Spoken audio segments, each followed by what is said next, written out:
All eyes on July 5th, when Nirmala Sitharaman, the newly appointed Finance Minister in Modi Government 2.0, will present the first budget of the new NDA government. However, keenly watching the budget trajectory will be the markets and the Lal Street in particular. I'm joined by Surya Bhatia, Managing Partner of Asset Managers. Surya, what's in store for the financial markets? I think it's very interesting to see this time. I think the current government gets a new mandate for the next 5 years.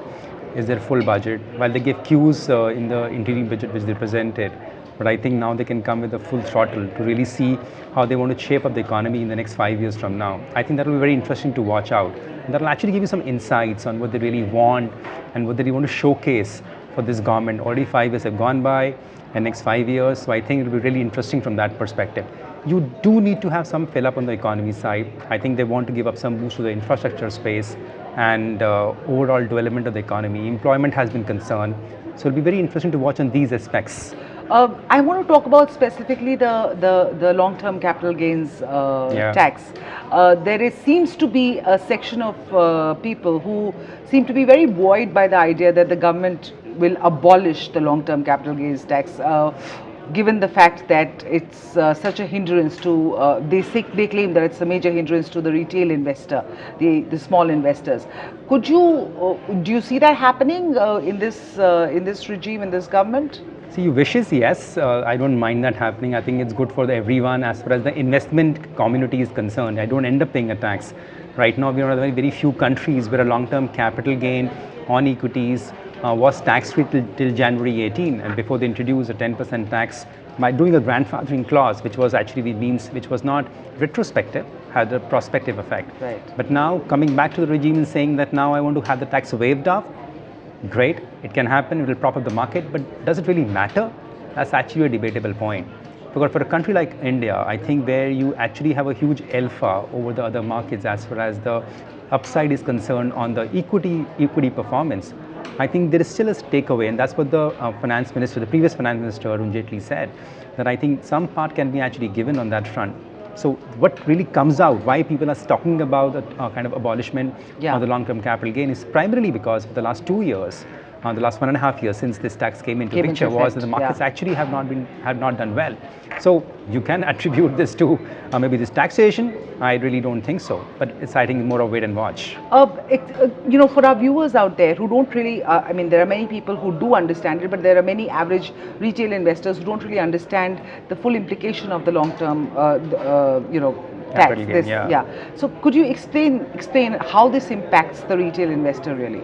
See, what the law was, the earlier rule was that before this previous budget of January 18 came into play, the rule said that any long-term capital gain on equities, which was STT paid, that was the mandate, which was traded security in equity markets, if held for more than 12 months, more than 1 year, was carrying a tax-free status. Came 31st January 18, that rule changed, and which said that any gains accrued on the long term till 31st January carried the tax-free status, but any gains earned from 1st of February 18 onwards with a long-term perspective of 1 year carries a 10% taxation, but with no indexation. However, they also gave a leeway saying that up to 1 lakh rupee of capital gain generated will be exempted, and the 10% would be levied on excess of that 1 lakh. So in total, what you're saying that is this hits the retail investor, whoever's earning 1 lakh and above. More than 1 lakh. More than 1 lakh. That's right. They're making the earnings out of the stock markets. But tell me something. I don't think that the government, despite murmurs to the contrary and desires and wishes of the financial markets and the traders involved, do you see the government actually moving towards abolishing that tax, given the fact that the government actually needs a good corpus, because there's a lot of spending to be done, especially in the wake of welfare schemes announced like the Ayushman Bharat, and the government needs every penny at this point. I agree with you. That's what I said initially. It's more of wishful thinking right now. I also don't mind if that actually happens, but will it really see the dawn of the day? I think I have my doubts. I really don't see that happening. We've seen before that retail investors, however, keep the market buoyant. We've seen how when the FIIs pulled out a while ago, and it was the retail investors and the small investors which kept the market going. Do you believe that there are any moves that Ms. Sitharaman can make that can, bring more certainty, bring more credibility onto the financial markets as far as the retail investors are concerned? I think if you ask me, for the investors base, what really matters is that the tax burden should not go up. See, for people like you and me, we really want that most of the people actually are honest taxpayers. Right. They don't want themselves to get burdened further by higher taxes. So at the end of everything, you really want, and what everyone sees in the budget is primarily saying that has the tax rates gone up or not, or has some more leeway come to your way. So basically what they need to focus on is make sure how they really widen the market of the taxes. Right. And not by again charging extra, burdening the existing taxpayers. So the key right now, and that's what has actually been harping around for a long time now, how do you ensure you really widen your tax base, not keep on milking the same cow?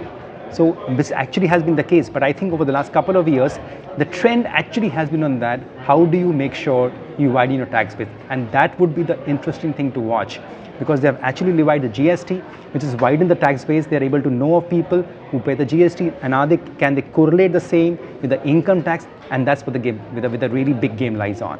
So what you're basically saying that as far as the retail markets are concerned, and as far as the equity markets are concerned, you don't see the murmurs about capital gains tax being abolished or removed.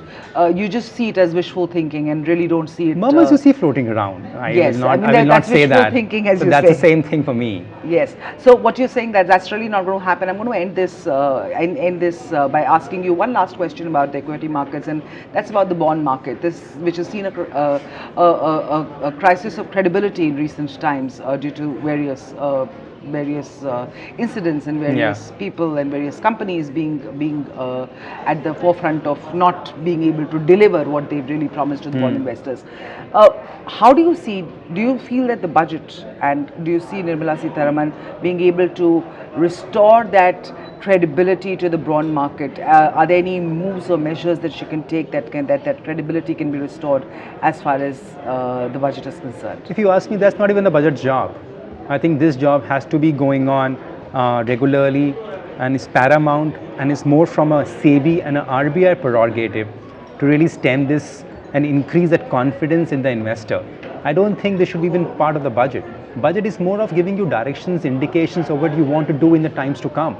These are things, real-time things, which has to happen on a proactive basis. So moves to strengthen the market and to make the market more sturdy in the long term and stable in the long term.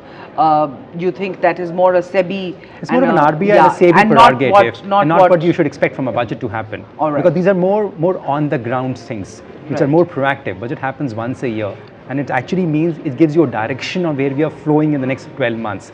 That's what it's really meant to kind of present. It's a balance sheet of the country. Right. But what I'm going to do, happening in the mutual fund industry, which you are going through and you're seeing in the trade industry, is actually a play of how we have to play out the markets from the RBI and the SEBI side. Right. It's their role how they have to come up and strengthen the market. Yeah, but at the end of the day, when you look at the whole concept of capital formation, and the government definitely needs that capital formation to boost the slowing down economy at present.